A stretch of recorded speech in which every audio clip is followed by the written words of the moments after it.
tem que se preparar, não. A família também tem que se preparar. Porque tem algumas crianças que são mais difíceis de lidar, tem algumas crianças que não querem voltar para a escola. Meus queridos, então o trabalho tem que ser em conjunto. Não é um fazendo a sua parte e deixando a responsabilidade para o outro. Tem que ser em conjunto. E é por isso que nós convidamos a Bárbara Pádua, que está aqui com a gente, que é educadora e mentora de professores, pesquisadora e pedagoga de emergência. Na verdade, eu até queria saber o que é essa pedagoga de emergência. E ela vai explicar pra gente. Vem cá, Bárbara. Tudo bem? Tudo bem. Não, você sabe o que eu pensei? Eu pensei assim, falei, eu acho que algum professor, quando tá assim no SOS, ele chama a Bárbara. É mais ou menos isso? Não, pedagogia de emergência é um conceito mundial, então é uma organização. Então fico mais tranquilo. Vamos sentar aqui, Bárbara. Imagina, fica à vontade. Agora, Bárbara, você viu que estão aí, que tem, né? Estamos aí nas voltas às aulas, prestes a, né? Para alguns pais um alívio, né? Porque, vamos falar, criançada em casa dá trabalho, né? Ainda mais numa certa idade. E aí o que eles fazem? Não, vamos para a escola, vamos mandar todo mundo para a escola. Enfim, e deixam uma certa parte da educação das crianças para a escola. E não é bem assim que deve acontecer, né? Não. Primeiro, obrigada pelo convite. E essa questão da relação entre família e escola, ela é realmente uma parte muito delicada do processo, do percurso da criança em toda a vida escolar, né? E quanto mais a família está inserida no dia a dia da criança e não assumindo o papel do educador, né? Então, é mais uma relação de parceria. Então, se a criança está com alguma dificuldade, como é que a escola, como é que a família pode se unir para ajudar essa criança, olhando todos para a mesma direção, que é o futuro da criança, né? Quando a gente fala em dificuldade, né? É claro que agora no começo das aulas, o que vai ter de criança que não vai conseguir acordar, ou né, não quer ir para a escola, enfim. Mas esse é um tipo de dificuldade que os professores também vão lidando com o tempo. Mas tem aquelas crianças mais difíceis, né? Aquelas que são mais... Talvez porque passe realmente por algum problema com os pais. E quando chega na escola, para o professor também lidar com essa situação é mais complicado, né? Quando a gente fala do fortalecimento da parceria, tem justamente isso. Porque a criança, ela precisa ser olhada como um ser humano integral. Aquele que vive a rotina da casa, né, familiar. Vive em outros contextos também, então com os colegas, com os parentes, clube, né? Então ela habita todos os espaços da vida dela. E se ela enfrenta um desafio nesses ambientes, ela não vai virar a página quando chega na escola. Tipo assim, eu estou com um problema no clube, vai ficar no clube. Eu estou com um problema em casa, não. Você leva tudo junto. A criança, ela não consegue separar. Muitas vezes o adulto também já não consegue, né? Tem um dia de mau humor porque não dormiu bem, né? Então, a criança também não consegue separar e muitas vezes o mau comportamento está relacionado com uma frustração, uma chateação com alguma coisa que não saiu como esperado, né?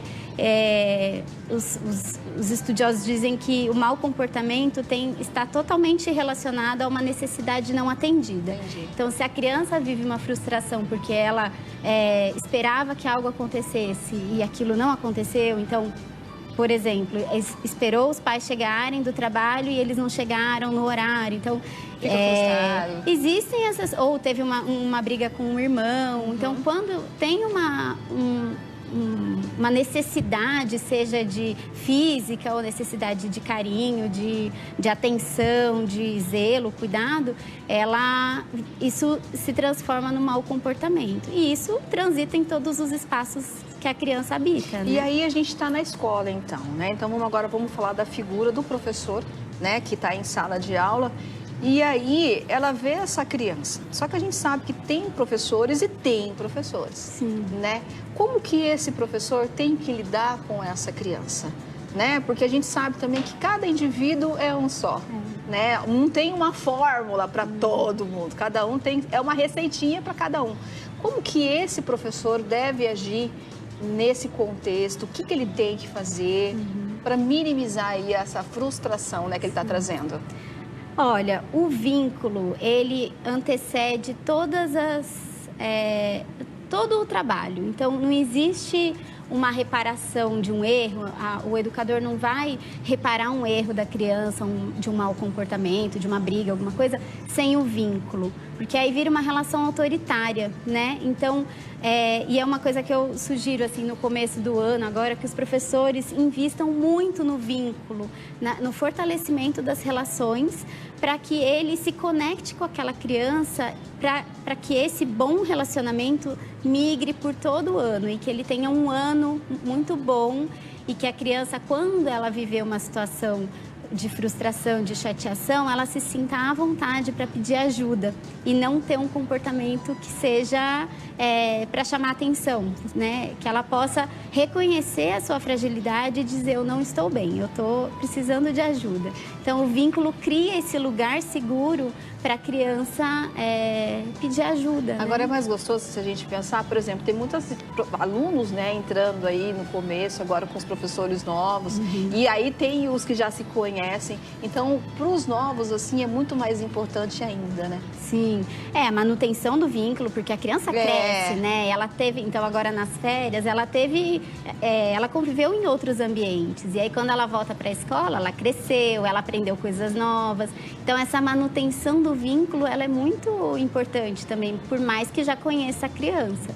E com os novos alunos que vêm de outra escola, vêm de outra unidade, vêm de outra cidade, então precisa também construir e ajudar essa criança a se localizar nesse novo ambiente, né? Que a criança chega como? Com medo, ansiosa pelo que vem, será que eu vou ser aceita? Quais os sentimentos transitam nessa criança quando ela Agora, a gente está falando de um meio, de um espaço, porque a gente sabe que tem idades, né? Sim. Esse vínculo que você está me falando são de crianças, de alunos de que idade? Olha, eu falo muito com o educador de fundamental. E o fundamental, ele pega porque o vínculo, ele é muito naturalizado na educação infantil, né? Você chega, você precisa conquistar aquela criança. Agora, no fundamental, que são crianças a partir de 7 anos até o 9º ano, que é o fundamental 2, eu sinto que às vezes é um espaço que as pessoas acham que a criança, ela está pronta, ela já está pronta para o mundo, mas ela tem os anseios, as preocupações dela também e precisam ser olhadas e não abandonadas assim, ela está pronta, ela está crescendo, então ela não precisa mais de mim. E não, a criança precisa ainda. Mas geralmente acontece isso, por exemplo, 7, 8, né? É gostoso a gente tratar. Mas você vai me lidar com um adolescente de 14, 13, 15, que já acha que já sabe tudo, né? Que fala pouco também, porque são mais fechados. É muito mais difícil. É mais difícil, mas quando existe esse respeito, porque o adolescente, ele trabalha com as verdades prontas. Ele chega, eu sei de tudo, eu já conheço, eu já aprendi. E nesse momento, ele quer o quê? Colocar sua voz no mundo. Atenção. Ele quer se colocar e mostrar o quanto ele sabe, né? E aí não dá para entrar no embate, nessas horas não dá para entrar. Então, com o adolescente, também o vínculo é uma base super importante, mas mais que isso, eu acredito que a escuta. É o espaço de escuta sem julgamento. Então, que o adulto possa sentar do lado e ouvir, mesmo que seja uma barbaridade. Mas ouvir. Senta, ouve. Nossa, e como você chegou nessa... que interessante. Bacana, gostei do seu pensamento. Eu penso um pouco diferente, mas... Mas aí o que acontece? A gente está falando agora do ambiente da escola, né?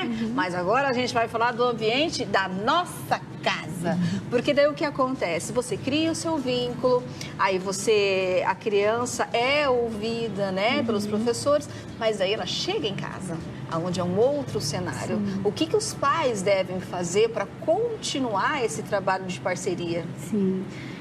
A parceria é com a escola, né? Mas o vínculo que se é criado não é só do educador com a criança, mas desse educador com a família também, né?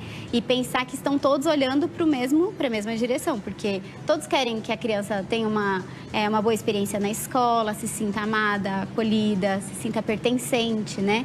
Então, essa relação da família precisa fortalecer esse vínculo, e para que o jovem e a criança pequena saibam que eles possam perceber que tem muita gente ali cuidando dele, ele não se sinta sozinho quando ele precisar passar por um desafio, sabe? Agora, Bárbara, tem uma situação.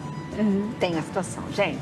Quem nunca ouviu que é mãe, que daí o pequeno chega e fala assim, mãe, eu odeio aquele professor, né?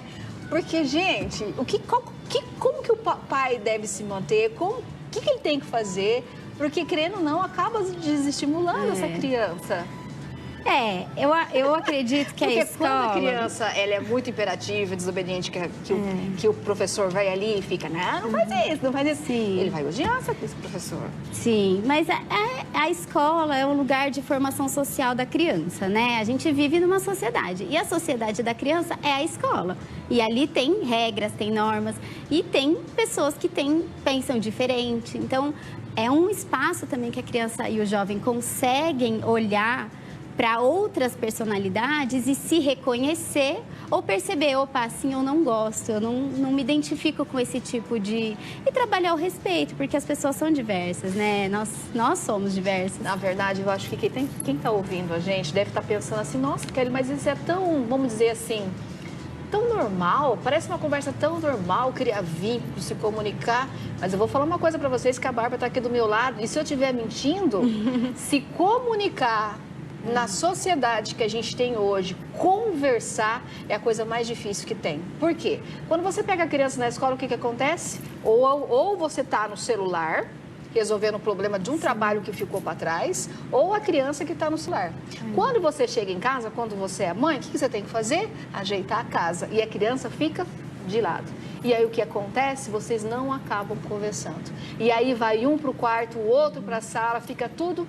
Por isso que a gente fala, quando a gente fala em vínculo, em comunicação, em conversar, é difícil pra caramba. É muito difícil. Hoje em dia se fala, né, que antigamente se perdia as crianças na rua, né? E hoje em dia a gente perde as crianças para dentro do quarto, né? Então as crianças entram no quarto, elas se isolam e aí quando vai ver já não tem um buraco tão grande entre as partes, né? Que não consegue mais fechar o buraco. E vira inacessível, assim. A criança se fecha no mundo do quarto e no mundo interior dela, dentro do íntimo, né?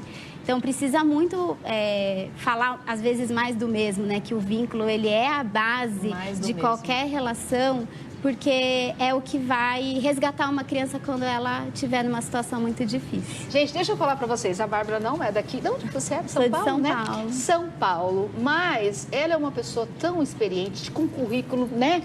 Enfim, já convidei ela para estar gravando vários VTzinhos de dicas para a gente dar nesse início de aula, tanto para os professores quanto para os alunos, né? E para os pais também. Então, ela vai fazer essa ajuda pra gente e vai gravar várias dicas que a gente vai passar aqui no programa, tá? E eu gostaria de agradecer a você muito pela obrigada. sua participação. Sei que você está de férias. Tua pequena tá ali, como que é o nome dela? É Catarina. A Catarina tá ali. Quer vir aqui, Cátia? Não quer? Catarina tá ali só observando a gente. E o Sérgio também, que é o